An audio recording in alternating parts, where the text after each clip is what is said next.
Welcome to the bonus show. All of a sudden, patriotic Bud Light is facing a boycott from the right wing because of a partnership with Dylan Mulvaney, who has become a Flashpoint transgender influencer.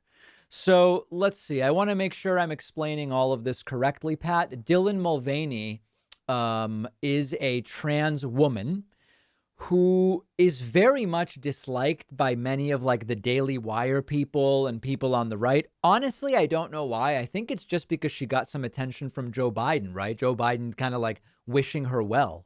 That must be it. I didn't know who Dylan Mulvaney was before this story. Apparently, she's a highly influential social media personality on TikTok and Instagram. But it's just amazing how the right wing is so into pop culture, seemingly more so than the left are at this Yeah. point. Because, like I said, I didn't know who she was, and you barely are aware of her as well. So the whole dust up is because Budweiser sent Dylan a Bud Light can that was personalized with her face on it, commemorating being a girl for 365 days. There was this video, Mulvaney, it's called Day 365 of Girlhood. It's a video series. It's had viral success. It sort of like has charted Dylan's transition.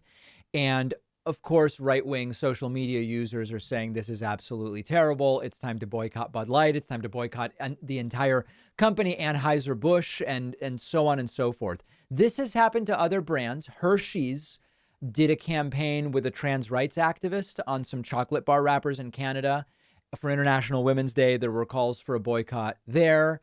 And now this is the call. So what's really interesting about this is, I have to tell you, Pat, I think Bud Light is just terrible beer. I don't drink Bud Light at this point, at my age, and sort of like in my social circles. No one I know drinks Bud Light. The people who seem to drink Bud Light culturally seem to actually be the right wingers that are really angry about this. So I actually love it for that reason, because it goes right to the heart of this cultural element that is overwhelmingly more popular among the American right wing, as far as I can tell. Well, as far as the taste of Bud Light goes, I'll agree that it's not the best, but I will say it's probably the best among the cheap beers. Like, I would rank it over Miller Lite and Coors Light. So, I don't the best know. of the worst, we can say. Yeah. But yeah, I mean, this is probably not going to be a boycott that lasts very long, because I think the right will eventually just forget about it. You mentioned Hershey's. There's so many other brands too that they've tried to boycott over the years. Like, remember Nike during Yep. the Colin Kaepernick era. There was Starbucks because they decided to hire a bunch of refugees in response to Trump's travel ban. The NFL, apparently, the right is still boycotting, or maybe they aren't. I have no idea I'm not anymore. sure. Disney's the new one as well. So it's all these different brands. It just seems so incredibly difficult to keep track of it. And Yeah. it just becomes so implausible at a certain point. Not to mention the people with all of these boycotts are the ones who said they were against boycotts when it was like, hey, we kind of think you shouldn't advertise with Tucker Carlson. Now they're boycotting everything. Yeah, and over this issue in particular, it doesn't seem to make a whole lot of sense because, I mean, the right claims that trans people are a threat to America because, I don't know, they're trying to target the children with drag shows or whatever the case may be. But in this instance, if there was just a commemorative Bud Light can that they sent over to Dylan Mulvaney, how is that affecting society at all? How is this impacting the kids? How is this a political issue in the slightest? And how is this worthy of being boycotted over? It just doesn't make any sense at all. None of it makes any sense. But honestly, on this one, go ahead and boycott the Bud Light. I could not care less one way or the other. It really makes no difference to me.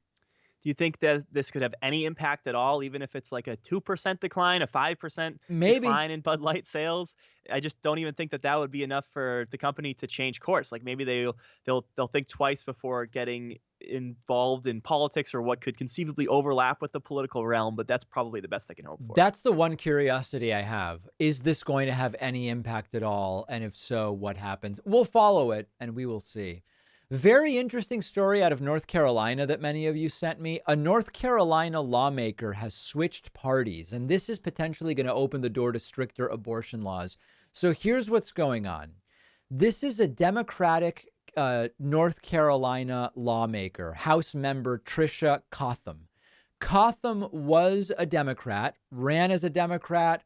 Her mother was a longtime Democratic member of a commission and state DNC. Her father was chair of the county's Democratic Party.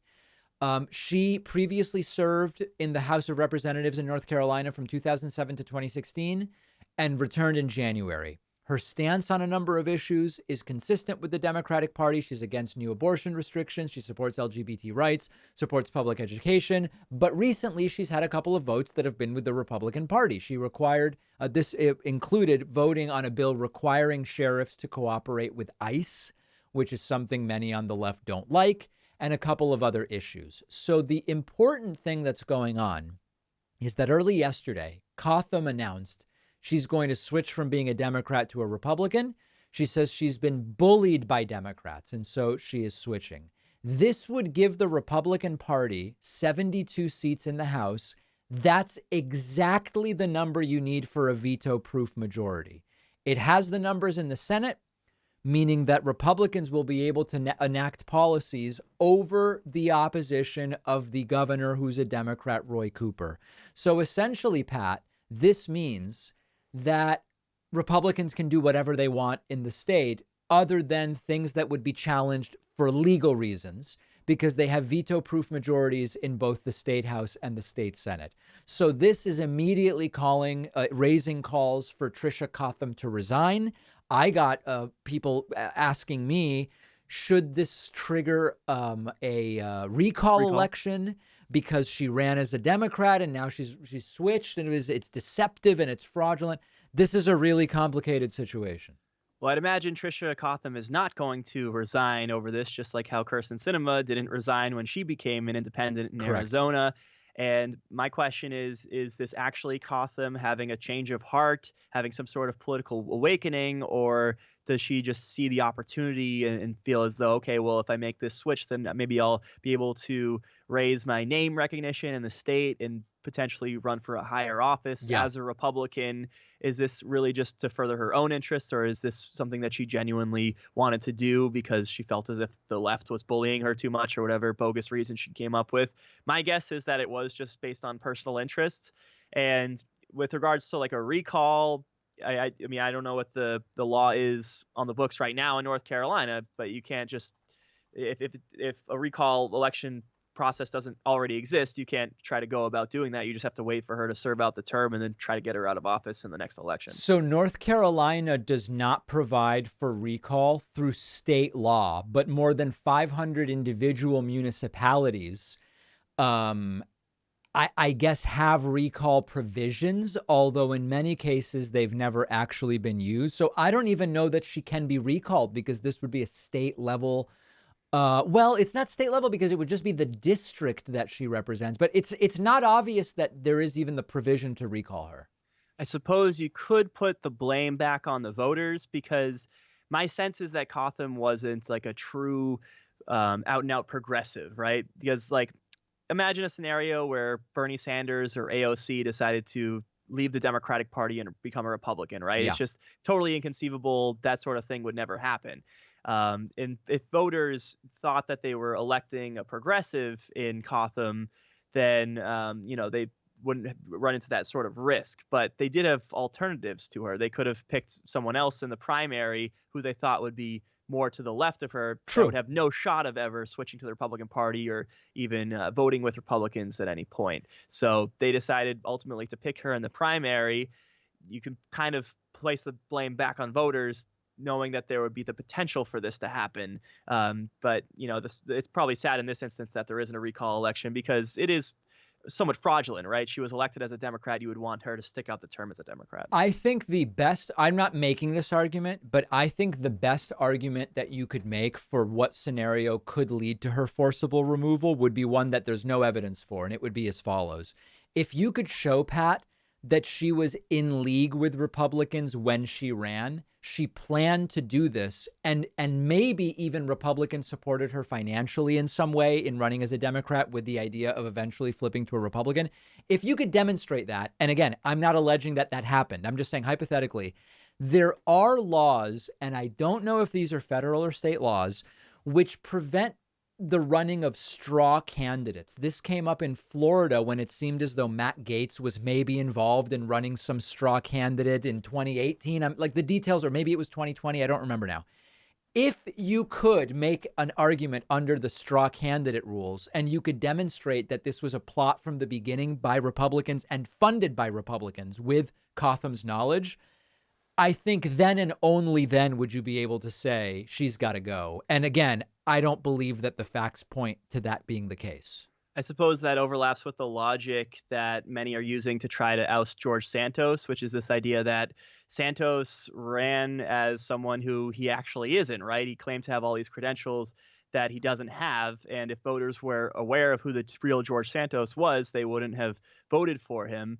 But you can also say that it's really incumbent on the candidates who are running against whoever ends up winning the election to do their due diligence, to do the opposition research, and to bring these issues to the attention of the voters. True. And the voters should ultimately decide. Like, if there was a real failure here, it seems to have been on the part of the people running against her. And, if the voters didn't want someone who was like a true progressive who had absolutely no risk of ever going to the Republican Party, well, then ultimately that's the person that they chose. Yeah. So where I come down on this is that it's highly unfortunate, but assuming you can't recall her, you're just going to have to wait until the next election, probably. We will follow it and see if and what further fallout there is. A number of you sent me an article of a judge ordering Stormy Daniels to pay Donald Trump $120,000 in legal fees. And that is absolutely true in a completely unrelated case. Donald Trump was in New York getting arrested criminally. A judge in Los Angeles granted Trump a legal victory. The NPR reports that the Ninth Circuit Court of Appeals ruled in favor of Trump and told Stormy Daniels, the very same adult film star who is partially connected to the 34 felony counts in New York City, Stormy has to pay Trump $121,000 in legal fees for a failed defamation suit. She tried to file suit for defamation against Trump. That is not going forward, and now she owes Trump legal fees. I think there's not that much to discuss, Pat, about the case insofar as this has been going on for a while. There are other defamation suits. There's the E. Jean Carroll one. It's going to take a while for all of these things to be adjudicated. The important thing is that the timing is confusing some people into thinking that this portends victory for Trump criminally in New York City. Criminal and civil are completely different things. The jurisdictions are completely separate. The charges, we're talking about criminal charges in New York. This was defamation. There is no connection other than Stormy Daniels' name between these two cases. And I don't think it's wise to read anything into this decision when you're trying to explore what will happen in New York City.